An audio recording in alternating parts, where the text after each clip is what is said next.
તો વાત કરીએ વડોદરાની તો વડોદરામાં 250 કરોડના મની લોન્ડરિંગ કેસનો મામલો કે જ્યાં એસીપી પ્રણવ કટારિયાનું મોટું નિવેદન સામે આવ્યું છે।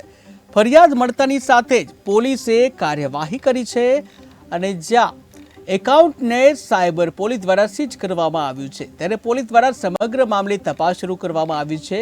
ત્યારે આવો જોઈએ એસીપી પ્રણવ કટારિયાએ શું કહ્યું। ફરિયાદી છે કેતનભાઈ સાવંત, મકરપુરા તરસાલી વિસ્તારમાં રહે છે। હવે એમને એક સાદો નોર્મલ કોલ આવેલો।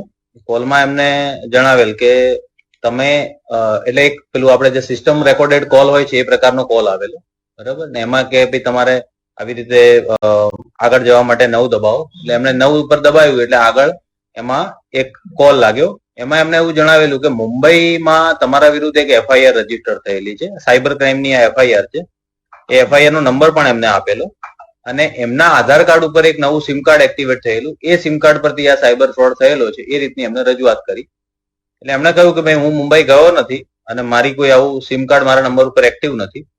તો ત્યારબાદ એમને એવું કહ્યું કે ભાઈ આ જે બાબત છે એના માટે તમને વોટ્સએપ કોલ આવશે। તો સાદા કોલમાંથી પછી એમને વોટ્સએપ કોલ આવે। એ વોટ્સએપ કોલ એમને રિસીવ કર્યો તો સામેવાળાએ એની ઓળખાણ પોલીસ તરીકે આપી અને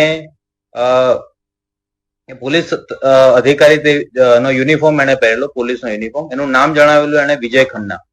એને જણાવ્યું કે 250 કરોડનો એક મની લોન્ડરિંગનો કેસ થયો છે તમારા વિરુદ્ધ મુંબઈમાં અને એમાં જે આરોપી છે નરેશ ગોયલ, એ નરેશ ગોયલ તમારું નામ જણાવે છે અને આ બધા જે છે એના ઇન્વોલ્વમેન્ટ, એના પુરાવા તરીકે એના ફોટોગ્રાફ મોર્ફ કરેલા એને મોકલી આપેલા ફરિયાદીને। એટલે ફરિયાદીને એવું લાગ્યું કે ખરેખર આ પોલીસ છે અને પોલીસના યુનિફોર્મમાં એ હતો, તો એને વિશ્વાસ આવી ગયો।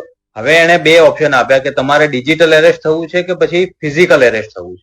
જો તમે ડિજિટલ એરેસ્ટ ના થાવ તો ફિઝિકલી પોલીસ નજીકમાંથી તમને આવીને લઈ જશે।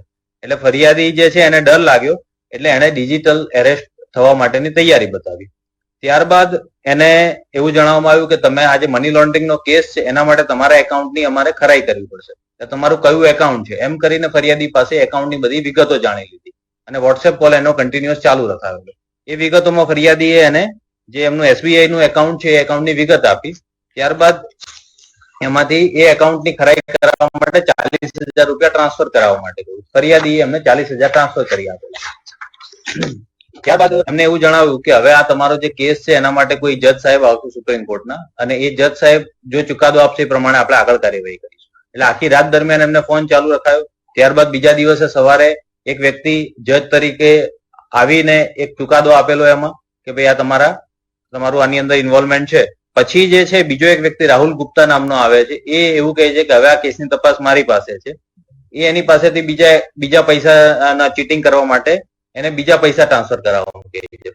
ફરિયાદી એવું કહે છે મારી પાસે બીજા પૈસા નથી, મારા પીપીએફ એકાઉન્ટમાં પડેલા છે। એટલે એને એવું કહે છે કે પીપીએફ એકાઉન્ટમાંથી તમારા એકાઉન્ટમાં નાખો, સેવિંગ એકાઉન્ટમાં, અને એમાંથી પછી આ એકાઉન્ટમાં ટ્રાન્સફર કરી આપો। એટલે બીજા દિવસે ફરિયાદી એના પીપીએફ એકાઉન્ટમાંથી 1,25,000 એ 2 એકાઉન્ટમાં, એકમાં 75,000 અને એકમાં 50,000 એવા 2 એકાઉન્ટમાં, આરોપીઓના એકાઉન્ટમાં એ ટ્રાન્સફર કરે છે। ત્યારબાદ ફરિયાદીને કન્ટિન્યુઅસ આ વોટ્સએપ કોલ ચાલુ હતો એટલે એને શંકા જતા એને વોટ્સએપ કોલ કટ કરેલ। એમના મિત્રનો સંપર્ક કરીને પછી 1930 આપણો જે સાયબર ક્રાઇમ હેલ્પલાઇન નંબર છે એના ઉપર ફોન કરેલો ફરિયાદીએ। એનાથી પછી જાણ થઈ, ત્યારબાદ મીડિયામાં આ બાબત આવેલી, પોલીસે એમનો સંપર્ક કરીને એમની ફરિયાદ ગઈકાલે પરમ દિવસે 9 તારીખે એમની ફરિયાદ મકરપુરા પોલીસ સ્ટેશનમાં દાખલ કરેલી છે। ટોટલ 1,65,000, પહેલા 40,000 અને પછી બીજા 1,25,000 એમ ટોટલ 1,65,000 નો આ ટોટલ એમનો